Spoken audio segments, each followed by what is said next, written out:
Return ചെയ്ത് സ്കൂളിലേക്ക് അമ്മ ഫ്ലിപ്കാർട്ടിൽ നിന്ന് വാങ്ങിയ ബാഗാണിത്. നമുക്കിത് പൊട്ടിച്ചു നോക്കാം.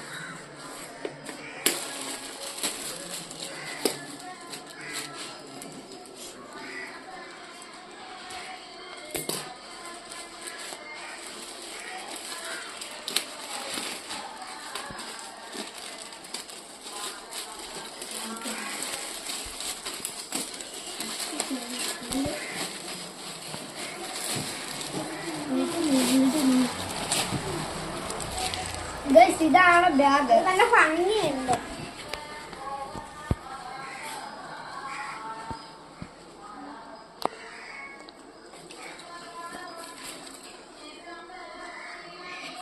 ഈ വീഡിയോ നിങ്ങൾക്ക് ഇഷ്ടപ്പെട്ടെങ്കിൽ ലൈക്കും ഷെയറും സബ്സ്ക്രൈബും കമന്റും ചെയ്ത് സഹായിക്കണം.